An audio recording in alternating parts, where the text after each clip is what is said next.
The great ones, they're different. They really are. Not better, just different. Sure, there's a physical power, a mental strength, a complex but resolute constitution too. There's a whole lot more than just the measurables. That's something else, that intangible. It separates us from them. Welcome to the Legends series on Andy Raymond Unfiltered. The son of rugby league royalty actually conceived in a dressing room. As the story goes, this guy, there's so much more to him than just one tackle. But who is Scott Sattler? You know what, Andy? I have listened to you ask everyone this question, and it makes you think really deep about who is Scott Sattler. Oh, I think you've probably heard this a number of times as well, is that you probably have to ask a third eye who Scott Sattler is. You can ask my wife, or you can ask my sister, my mum and dad, whoever it may be. They'll give you who Scott Sattler is. From a third eye is probably the best way to an outsider to tell me who Scott Sattler is. I'll ask you, who's Scott Sattler? Honest, enjoyable, hasn't changed, and loyal, and I think they're fabulous qualities. Oh, thank you for that. And they're things that I think my mum and dad have always tried to instill in me as a young kid. Yep. Grew up in pubs my whole life. Living in the pubs gave me a really good vision on life. Yeah. Always use the phrase that I've always been comfortable, ever from a very young age in my teenage years, Andy, that I could talk to the bricklayer and the barrister. Yep. You know, I could go down and talk to the guys in the public bar when I was 12 or 13. I could wander up into the lounge bar and talk to the barristers and solicitors, and I felt really comfortable doing that. And that was, my mum and dad always taught me to have a firm handshake. Yep. Look people in the eye, and whenever a friend or colleague is in need, just ensure you're there for them at any stage. So I'd like to think that I've shown a lot of those qualities throughout a majority of my life. Wonderful values. You were born with a famous surname. Good, bad, help or hindrance for your early life as a footballer? Yeah. Well, it went through stages, actually. All the ones that you just mentioned there, they went through different stages of my life. In my very early rugby, I didn't start playing rugby league until I was 11 or 12, about 12 years of age on the Gold Coast. And very early on, it was a real hindrance because it wasn't the other players, the other kids. They didn't care. They didn't know who John Sattler was. And it was the parents. The parents were the ones that were always expecting a lot more of a 12 or 13-year-old kid. And then there were selectors in junior rep teams that expected more. And to me, it was a lot of pressure. I didn't realise my dad was something important until I was about 10 or 11. Okay. Yeah, he took me to the first State of Origin match in 1980. Well, I was 10. Yep. And I remember people kept stopping him and wanting to talk to him. And I remember seeing all his jerseys and all his scrapbooks ever as a kid, how I'd read them religiously. But to me, they were just like another novel or another book. Yeah. But then I realised that, hey, people actually really gravitate towards this guy. Yep. So it was a real hindrance early on, up until I was about sort of 15 or 16. I remember my mum once, we were playing a game against Beenleigh. I was packing a scrum, I was hooker. I remember looking across at the halfback, waiting for him to feed the ball, and looking past the halfback and seeing my mum get attacked by these ladies of the local team like this on the sideline. Serious? Yeah, well, the parents were abusing me because of my surname. Yep. And mum just said, hey, listen, can you just let the kids play? And they just turned on her. And I thought, it's not only a hindrance and a pressure on me, it's a pressure on my mum. Yeah. And so I thought about it about 15 or 16, just giving it up, because I just thought, I'll go and find something else to do. And then I finished year 12 at a school I went to boarding school for 3 years, and there was a huge expectation going to boarding schools. Even I was rugby union in Brisbane, Nudgee College. Because of the last name, you just expected to be, this is really good rugby union player. And I wasn't. I hated the game. I couldn't get used to it. Yeah. And I used to go home on Friday nights and play rugby league with my Runaway Bay Seagulls club. And then I got to 17. I went year 12 to a school on the Gold Coast called Coomera State High School. It was only a very early age, very early school. And we went through, we won everything. We won the state titles. we're about third or fourth in the country as a school, and I was fortunate enough to make some representative sides. And from that moment on, I feel as though the expectation was always still there, but I was old enough to use it as a sort of driving factor. Okay, You know, yeah. I then was aware of what sort of person my dad was off the field. Yep. Very kind and empathetic, a real gentleman. But on the field, he was a tearaway, and I never want to be that way. But one thing I did take from him is that he always used to say to me, just train harder than anyone else. So I just knew that at that age, 17 or 18, when I got graded at the Gold Coast Seagulls, that if I train harder than everyone else, well, at least I'll be in the mix there somewhere. Yep. Yeah. 2 words always associated with John, tough and gentleman. Which means more to you? Gentleman. Yeah. Yeah, gentleman, probably the easy one for me there, because I've seen him growing up in the pubs their whole life, the way that he used to, as a public, and the way that he treated his patrons. Yep. The way that he treated the wives and partners of his patrons that would come in, and he so chivalry in the way that he would talk to the ladies. Yeah. He would buy flowers for all the ladies in the pub on a Friday night. He would always know. He'd always know what drink the patron was drinking before they walked up to the bar. Anyone that came up to him for an autograph or a photo, Yep. he never ever knocked them back. And he's just always had great manners when he was in public. And throughout my whole career, I always tried to resemble as much as I could with him off the field. Yep.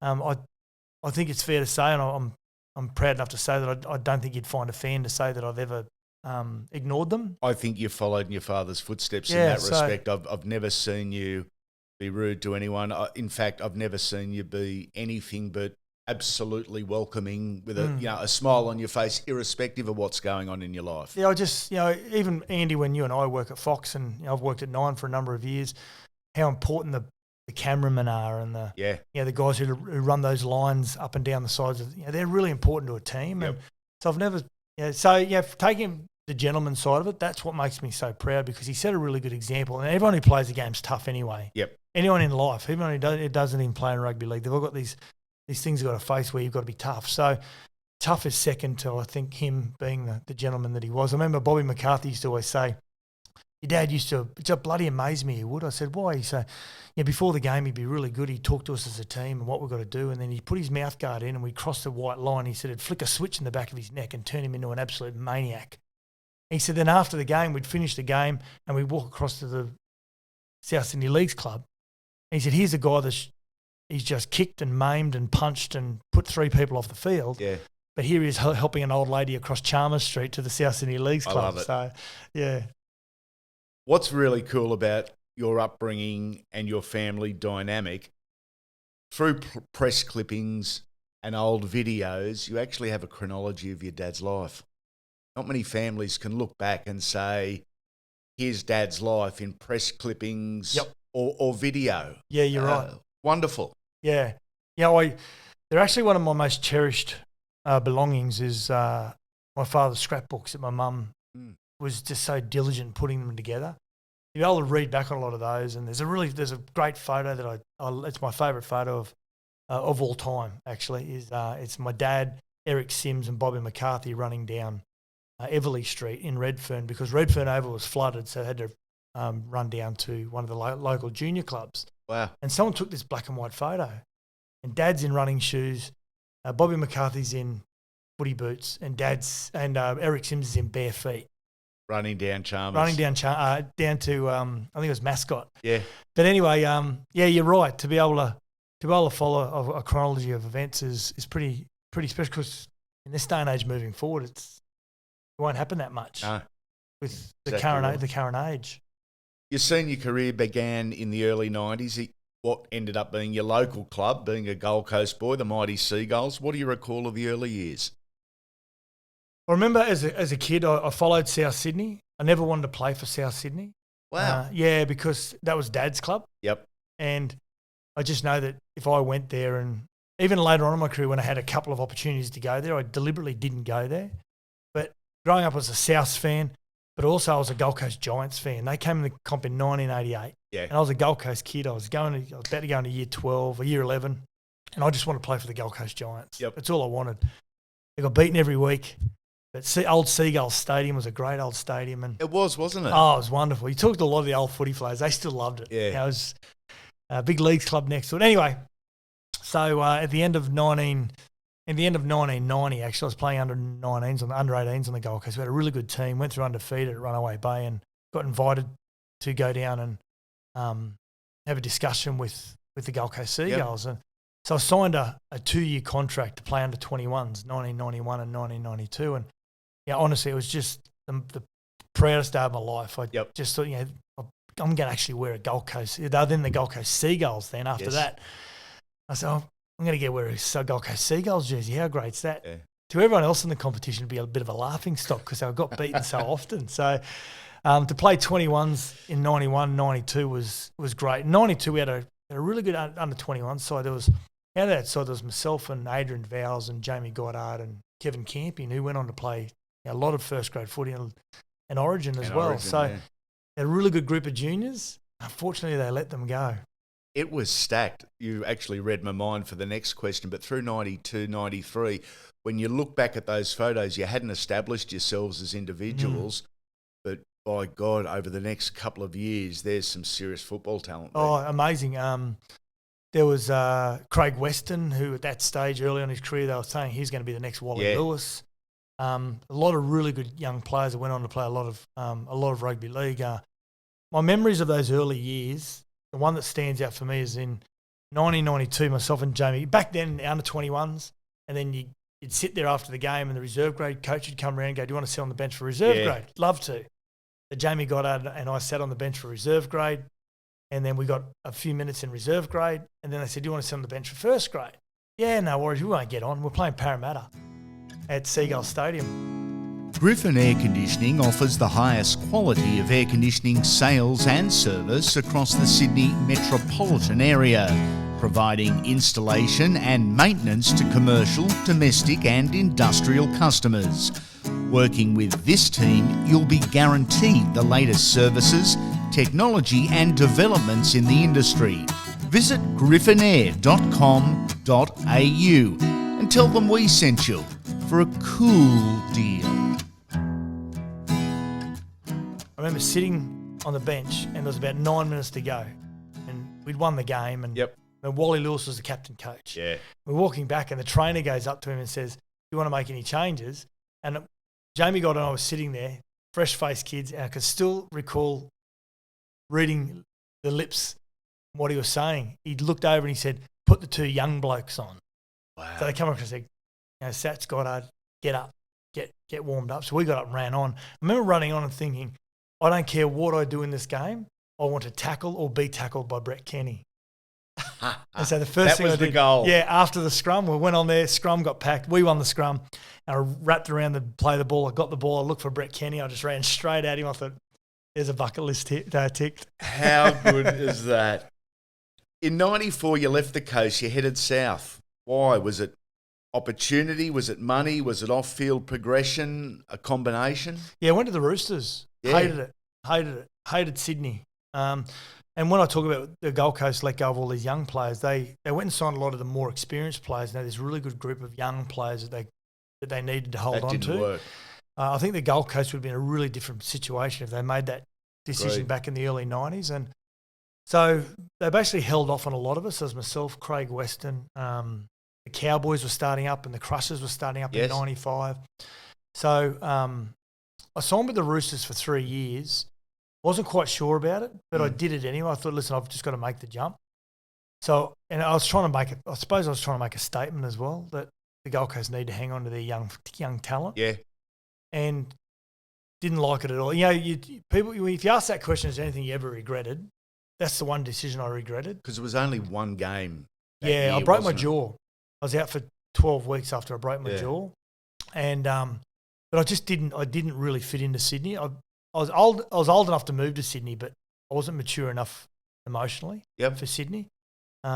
Worked in Kerry Packer's gym, Castlereagh Street, the Hyde Park Club, which I absolutely loved, and got to meet a lot of famous people, which is great.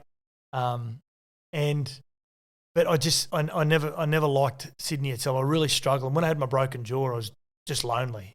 And then the Crushers got in the competition. Yeah. And they said, did you want to come home? I couldn't get back quick enough. I asked for a release from the Roosters.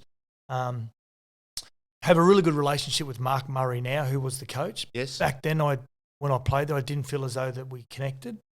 That was probably more my fault than his. Okay. And I always prided myself on really hard training, hard work. That year, I let myself go. I didn't train as hard as what I usually did. I don't know whether it was a culmination of going to Sydney and I know thinking that I'd already made it because I'd got to Sydney, whatever it may be. But I dropped the ball for 12 months outside of breaking my jaw. I wasn't myself, and so I couldn't wait to get back to Queensland. 4 new teams in 95, the Warriors, the Cowboys, the Reds and the Crushers. As we know, that's where you ended up. They came to you asking, was it a natural fit? Was it something that excited you, a new club? Yeah, it did, because there's a lot of young players going, and there's a lot of older players. There's Mario Fennick and Trevor Gilmeister and Mark Hone. And so I was looking forward, and being a South Sydney fan growing up, I loved Mario. I just wanted to be able to play with Mario. Yep. Year one was a great year at the Crushers. Bobby Lindner, the coach, never coached before. Yep. And you could tell, like, he was inexperienced, and he'd be the first to admit it, but a lovely guy. We struggled, but it was a really good year the first year. It was exciting, a second team in Brisbane. I bet. People who followed the Broncos still went to Crushers games and vice versa. I think we'll see it maybe the next 12 months. I reckon we might see another team that'll be announced in Brisbane. Can you believe it's 25 years since then and we're still talking about a second Brisbane side? For mine, fucking ridiculous. Oh, mate, it's a no-brainer. Yeah, it's a no-brainer. So it was really exciting, really, really exciting. But they spent all the money in year one off the field and couldn't sustain for year 2, year 3. So really loved it. I love the club. I loved that time at the club because it was young, it was fresh, it was new, it was a shiny new toy. Yeah. But again, couldn't really set my feet into playing week in, week out rugby league. I still trained really hard, and I got back to that really good training ethic. But I felt as though I wasn't getting rewarded for it. Yep. And that was before Super League, and everyone sort of had to have a job as well. Yeah. I was working for corrective services, working in prison, and I loved it. And so I was sort of doubling. What were you doing? I was like one of the unit officers, so what they call a screw. Yeah. I started out doing sort of recreation stuff, and then I ended up working in the up in the wards, and I loved it, and I was sort of doing double shifts there and going to training, and but outside of that, I still couldn't bed myself down into a week in, week out first grade. I didn't know why. I got to that stage, and we all get it. You get to a stage of your career when you're sort of around 23, 24, and you just hit a hurdle. Yeah. And it hit a hurdle, and I find it really difficult to get over the top of it. Wow. In 1996, we got told before a game even got kicked off that we weren't going to get paid, that they'd spent all the money. Super League had just sort of started to emerge. Yep. The Crushers was always going to be an ARL team. Yeah. And basically we got told, so we turned up every day to train. We played every weekend thinking we're going to get... there's nothing in the bank account. So, a lot of guys really struggled. And at the end of that year, we finally got, I think we ended up getting about 18 cents in the dollar or 20 cents in the dollar or something. And then everyone sort of went on their merry way. And for me, I made the conscious decision, AJ, to...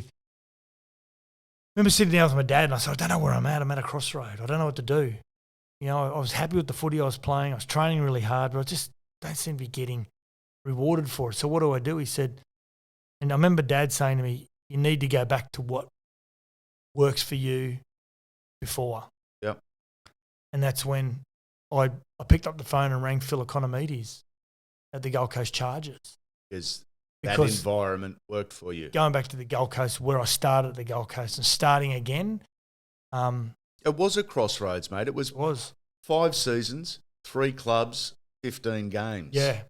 Mm. You would have been starting to think, is this going to pay the bills or not? Exactly. I was thinking about, do I maybe just go and play in the country somewhere? Yep. And just go and get a really good job. And 'cause I always wanted to be a police officer. And so I always thought at some stage when I retire, whatever it may be, I tried to join the police force when I was 18, and then I got my first contract at the Gold Coast. So I always thought at some stage I've got to join the police. So maybe now's the right time. So when the Gold Coast Chargers said, no, we'd love you to come here, and I signed 2 years, and And I thought, no, let's give it another go, and I'll make a decision after that. I was back amongst some of the usual suspects. Yep. Like Jamie Goddard and those guys. I just knew that I could play footy around, and fortunate enough for me, the next 2 years I got kick-started again. We had a really good year in '97 when we made the finals, and for me individually, I really got to kick-start my career again. You pretty much played every game, I think, across I did. 97, 98. It's a wonderful tale of a person being within their comfort zone and how much it means. Also the mental side of professional sport, because from 92, 93, 94, 95, 96 to 97, you could play footy. Your talents didn't jump and rise and improve that much, but you were happy. It's exactly right. It's probably the right word to pinpoint, AJ. I was really happy in the environment. The coach, Phil Economides, was a terrific guy. Just a coach that you just wanted to play for, and he made training really competitive. He made everyone happy. Jamie Goddard is just an amazing teammate to have. Everyone says that. Just tough and just willing to go above and beyond for his teammates. Pushed himself to a limit that he pushed everyone else around him, and was one of the funniest guys to have in a team as well. So for me, it was natural surroundings. So natural, I just ended up playing really good footy. And 97 went really well. 98, we didn't have a great year, but for me individually, I'd had some really good games against some key clubs, and they were televised on Channel 9, whatever it may be, the main time slot. And some of the clubs after, as we went through 98, I got a whisper from a really good friend of mine, Tony Durkin, who worked many years for Rugby League Week, really good guy. And we were good friends with the family. In 98, he said to me, hey, listen, in 99, there'll be no Gold Coast Chargers. I went, what? He goes, no, there'll be no. I said, no. I said, no, I'm serious. Get out. If you can get a contract, get out. I said, no, I don't believe you. And I was telling some of the guys at training, they go, no. So they all started signing deals with the Gold Coast Chargers moving forward. And fortunately enough for me, I had a really good game against Penrith Panthers one afternoon, a Saturday afternoon, and Royce Simmons rang the next morning and flew me down the following weekend after we played the Warriors the following week and beat them, and I flew down on the Sunday. And with the words of Tony Durkin ringing in my ears, I thought, this might be too good to be true. It was South Sydney, Penrith and Manly. I said to Dad, because I played jersey number 13, I'm not going to go to South. That's your jersey. He said, so it's out of who? I said, Manly and Penrith. He goes, well, if you play for Manly, I'll never ever watch you play another game of rugby league. So I made the deal pretty easy for me. That's rock solid. I love that. We hope you're enjoying the Scott Sattler story. In part 2, the Premiership and that tackle, and how and when he fell out of love with the game. Make sure you come back soon, legends.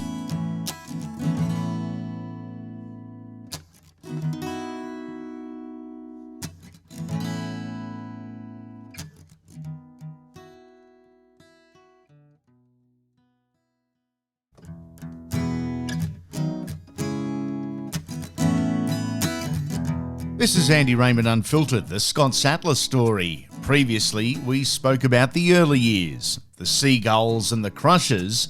The story continues. Amazing that Royce saw you play in the flesh and called you the very next day. I can't imagine that happening in 2020. Everyone knows everyone's stats, strengths, weaknesses, personality traits. So much homework goes into recruitment. But Royce Simmons has just seen you play and said, okay, let's go.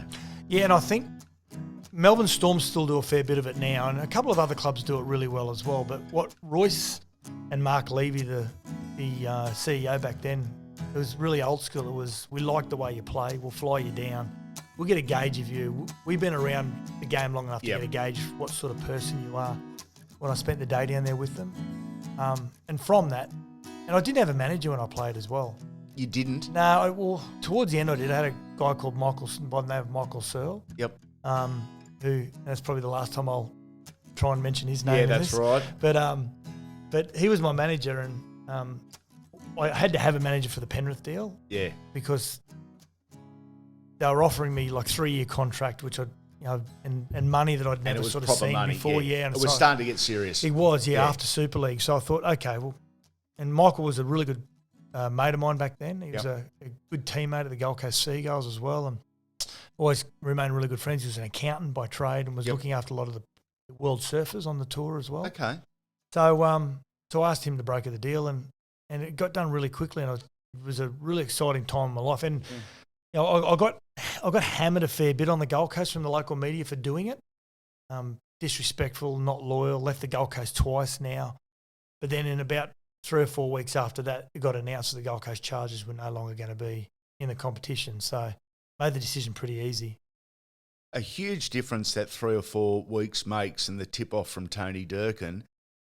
If you hang around and don't sign a Penrith contract in terms of being loyal to the Gold Coast, all of a sudden you become one of 30 guys that next morning looking for a contract. Well, the Adelaide Rams got kicked out as well. Yeah. So you're one of 60, one of 70 guys. So, yeah, there was a lot of guys. I mean, Jamie Goddard, again, I'll use him as an example. He signed a contract. Clinton O'Brien, former Origin front row, he signed another contract at the Gold Coast. All of a sudden, they were just looking for clubs. So it was just turmoil at that stage, and it was fortunate enough for me that it was one of the smartest decisions I made. Amazing period in rugby league, and I find it increasingly difficult to accurately outline to anyone under 30 years of age just what a shit fight 1994 to 1998 was. Yeah, it broke friendships. Huge friendships. Yep. I remember being at the Crushers when Super League started knocking down people's doors. I remember they knocked on my door. It was 11:45 one night. They said, "Can we have a chat about Super League?" And because my dad was a staunch ARL man, I said, "I'll listen to you, but what I'm telling you is that my family's ARL, so I love Ken Arthurson, John Quayle, what they've done for my family over the years, but I'll listen to what you got to say." And the numbers they were throwing around were just phone book numbers. It was just ridiculous. You know, sign now, we'll give you $50,000. You know, sign a 5-year contract for numbers like $400,000, $500,000, and you're sort of thinking, it's ridiculous. This could set you up for the short-term future. But I signed with the ARL for a fridge. What? No, a fridge, yeah. Fridge. I got a fridge delivered to me from, I think it was Better Electrical or something like that. There was one of the NRL sponsors. Might have been, it was before Harvey Norman. Were a major sponsor. Yeah, but I got a fridge for signing with the ARL. But and I remember saying to my dad, he goes, "What's going on with this Super League stuff?"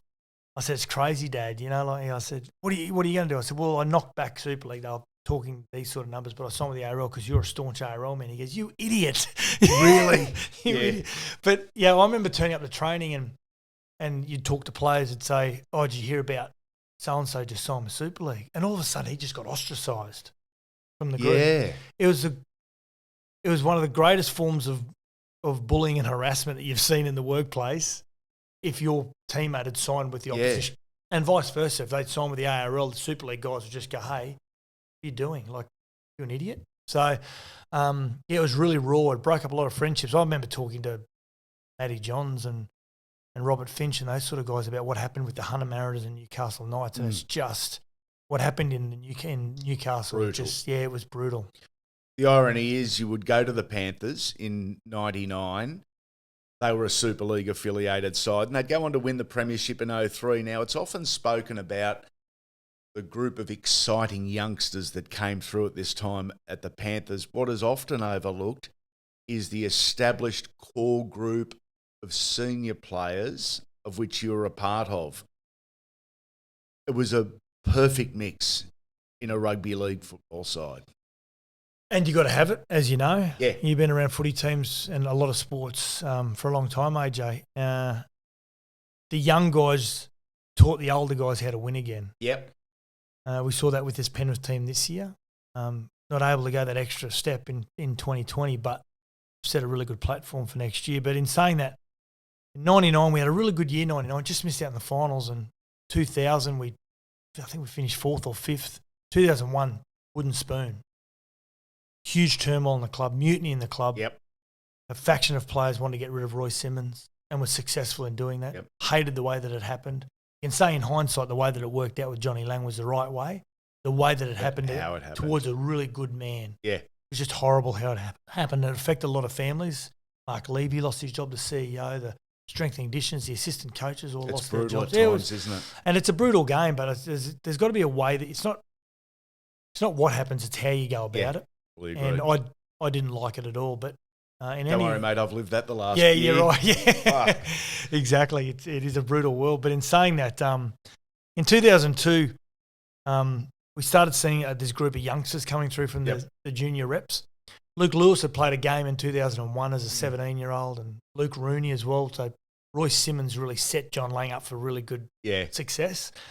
And Trent Waterhouse, they're only 19 years of age and 17 or 18 years of age.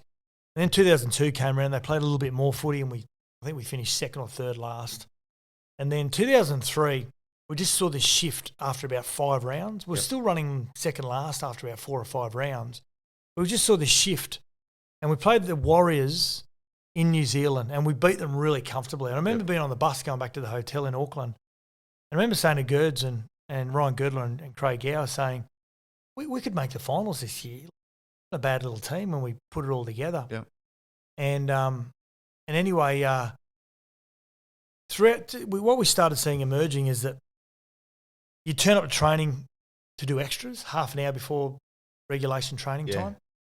And you'd see Luke Lewis and Luke Rooney at training doing extras, and Steve Turner and Frank Pritchard and all these young players. They were all there doing these extras. And you go, well, shit, I better get here tomorrow 45 minutes early. And then you'd finish training and you'd start doing some extras, some passing, some kicking, helping out some teammates. Yeah, righty, I'm going to collect the balls. I'm going to go in and have a shower and go home. And you look back out in the field, same guys are out there doing more. So as an older player, you'd say, better stay out of here. Yeah. So guys like myself and Luke Prittis and Gowie and Ryan Girdler, we'd stay out for a little bit longer. Gowie would do some more passing, or Girdler would do a lot more goal kicking. So it taught us how to win again. And we get in games. I remember we get in some games where we'd be behind, and you just witness these guys like Lewis and Rooney and Shane Rodney and Luke Swain. They'd just be fighting for every little inch on the game. And you go, and they made you feel guilty. They guilted you into being better. A better version of yourself. And these kids had only played 5 or 10 first grade games. So it was quite amazing the transformation that. And in the end, we sort of went eight in a row. We found it really hard to lose at stages in games, and got smacked in the arse a couple of times on the way to the finals, which we needed. And then, but yeah, it was an amazing transformation from 01 to 02 into 603. Yep. What do you recall of the grand final? The Premiership, the emotion, the experience? Can't remember much of the game. Really? No, I remember it was silent. There was 84,000 people. I remember it was silent pretty much the whole game. Couldn't hear anything at all. I don't know what that focused. Yeah, I don't know what that is. I've never been able to explain it. But I'll go back a week. I've got goosebumps thinking about it now. The art of John Lang. Yeah. Half time, we were walking out for the second half against the Warriors for the grand final qualifier, and we were leading, not by much. And John Lang, and you can never remember what the coach says at half time. Yep. And I remember John Lang saying, before you go out, because he was a short guy, I remember he stood up on a chair. He said, before you go out, and he always had a water bottle or a bottle of Coke in his hand. And he said, before you go out there, I want you to think of one thing.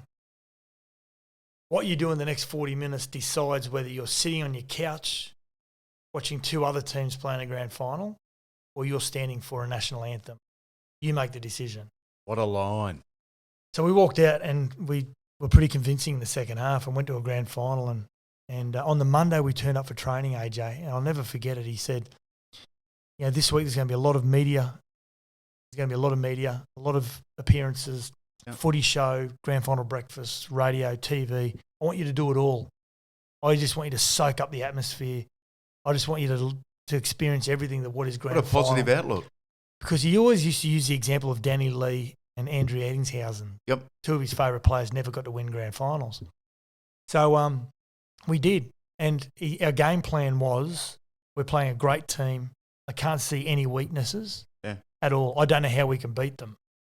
He said, but they run hard and they tackle hard. So our game plan is we're going to run harder and tackle harder. So let's just go and enjoy the week. And it settled our young players really well. Awesome.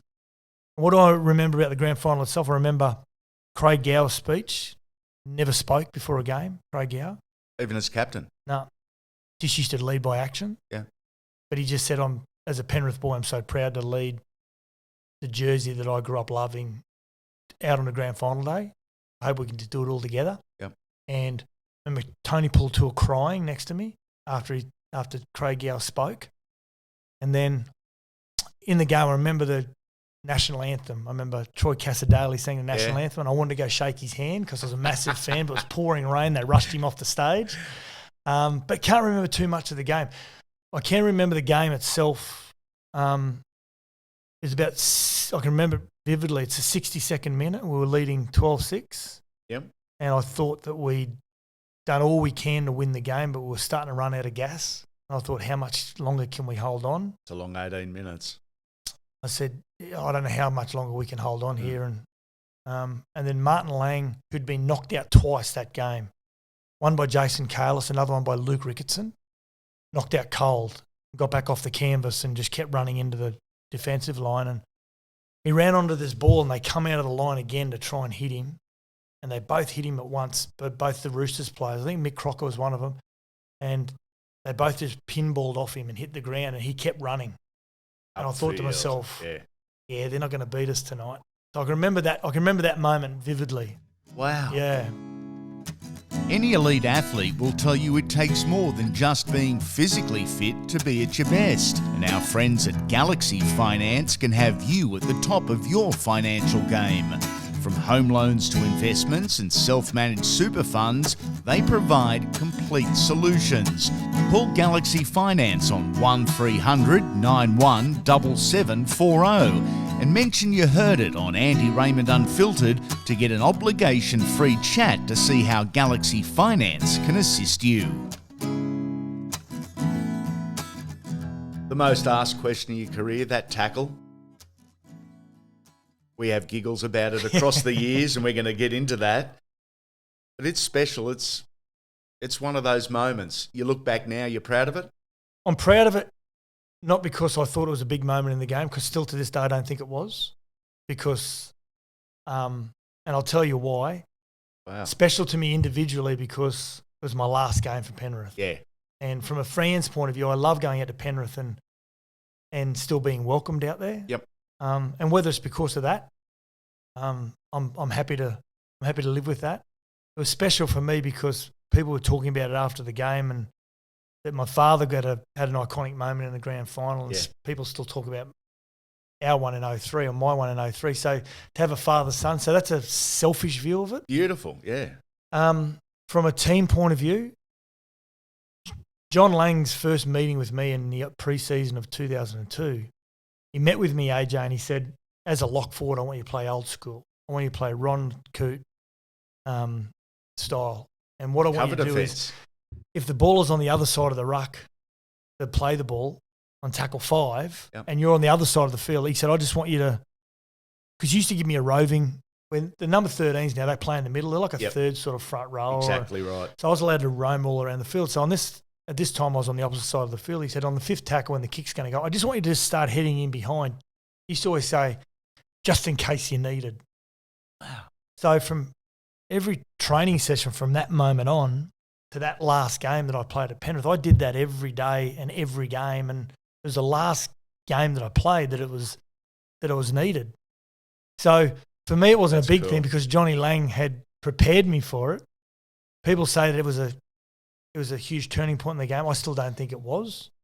I still think there were turning points in that match where like the Martin Lang run where I thought that we just sort of had their measure. Fittler's gone after it. Then he scoops the ball away to Byrne. Byrne puts on a fend. Then he puts on a sprint. Sattler is chasing. Sattler has made the tackle of the day. What a tackle by Scott Sattler. That's one of the greatest tackles you will ever see in any game. Unbelievable. What the pick-up by Fittler, a flying winger, and only one man standing between the try line, a try to the Roosters, and it's Scott Sattler. Inside story time. And I'll preface this by saying there is a massive difference between a smart ass who gets a big head and gloats and a bloke that genuinely enjoys playing with his mates, having a laugh, and that is you.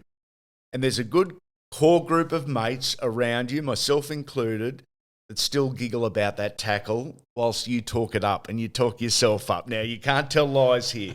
And we have termed you Mr. 54th Minute. It's nice we can look back and have a giggle all these years later. You know what I think? I think we're playing an era now where you can, tongue-in-cheek, have a bit of a piss take. That's right. If you did it back in the 60s, 70s or 80s, you would have got put back in your place. Yeah. So I'm fortunate that if you have a bit, if you make fun of yourself, which you do and Gordy Tallis and a few of the boys are always, Gordy always calls me shit tackle and or he calls me John Jr. But in saying that, I think you got to be able to take the piss out of yourself. And I do. I take the piss out of myself. Absolutely. Do you recall the night we were commentating together at Penrith and I Yes. pretended there was a stadium light in my eyes? So I stuck a piece of paper up on the commentary box window facing the crowd. I'd written Mr. 54th Minute on Is that it. Penrith Stadium? Yeah. You were unaware and the fans were turning around and looking and pointing and giving you the thumbs up all night. You had no idea. Good mates. Who needs enemies when you got friends like you? Eh? Brutal.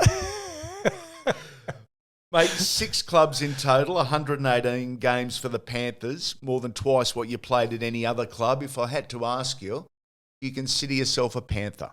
Yeah, I do. Okay. I do. I love the club. You know, I was fortunate to play over 200 games, and a lot of it was through perseverance. You know, but I would have loved to have played over 200 games for the Gold Coast. To be quite honest, you know, that was my home club, and I just would have loved to have just stayed there my whole career. Wasn't to be. And I do regard myself a Panther because I just love the club. I love the community. The community was so good to myself and my family. Still got some really good friends from Penrith that I still contact today and still in regular contact. So I do regard myself a Panther and still call the footy now, you know, on radio. And any time I get a game in Penrith, I always fly down a lot earlier than I normally would. And I always get out there a lot earlier, and I go to all my old haunts, which is, the guy that used to always get a hair, the barber, he's still there, Khaled. I'm still going to get a haircut off him if I go to Penrith. Cool. Big Muzz's sandwiches. I always go to get Big Murray's sandwiches in High Street in Penrith. So anytime I get a chance to get out there, I do. 03, also a year you were rewarded for your footy at rep level, State of Origin selection. How did you find out you'd made the Queensland side? I was standing at my son's school. He was in kinder at that stage. It was a year before you go to grade 1. Yep. And one of my very best friends, Clinton O'Brien, rang me. Yep.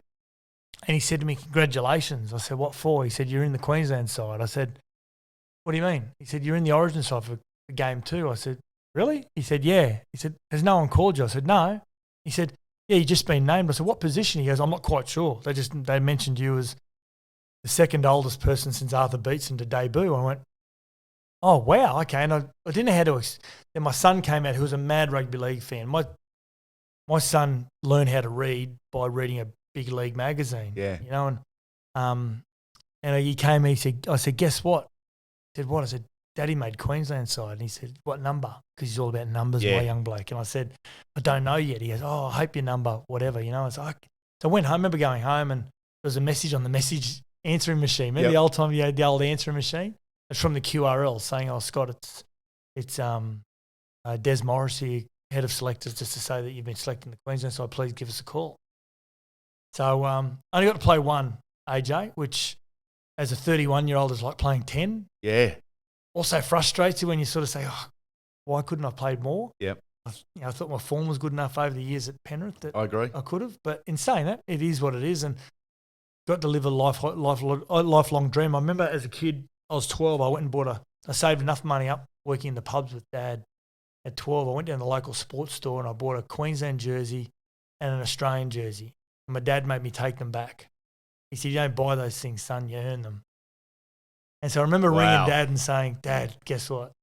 Just got my first Queensland jersey." So it was pretty cool. How cool was that phone call to the folks? Yeah, it was. I remember Dad cried. Yeah. I remember Mum saying, "Oh, about time." And then Dad cried. He was really, really emotional about it all. And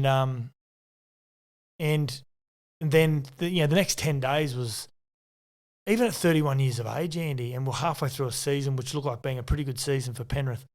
The next 10 days was one of the greatest educations in rugby league I ever had. Wayne Bennett as coach. Didn't learn much from Wayne at all, which is the way Wayne coaches. Yep.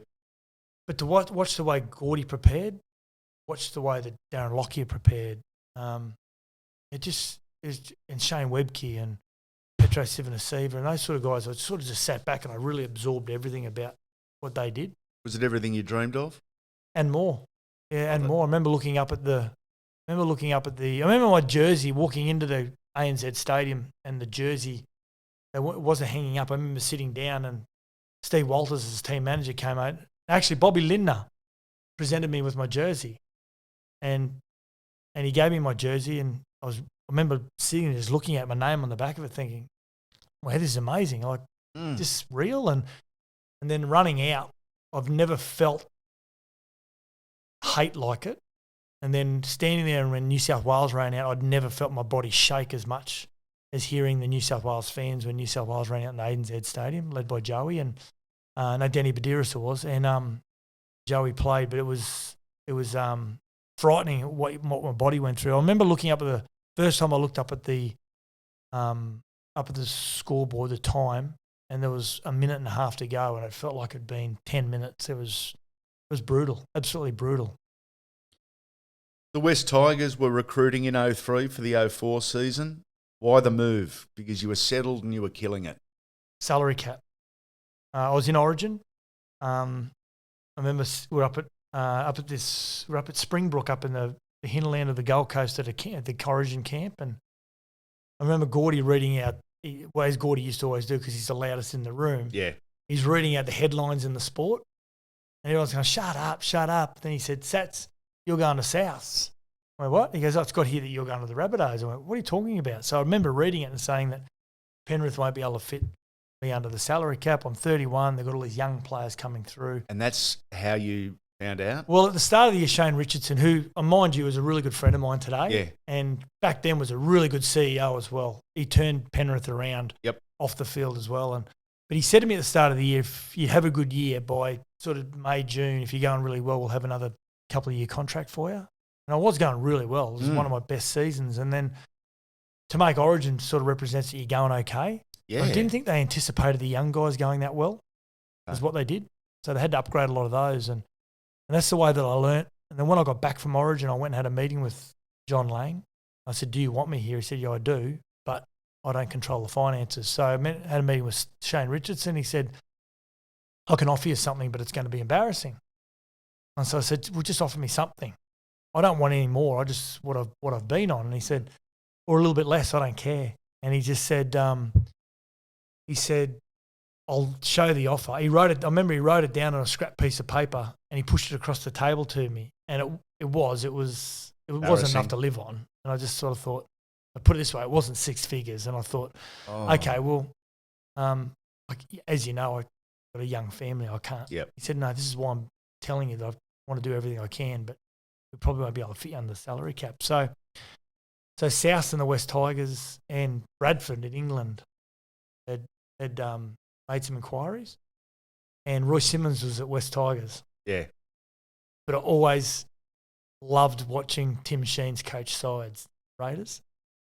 And so I thought, makes sense with Royce. He's one of my very good friends after he finished coaching.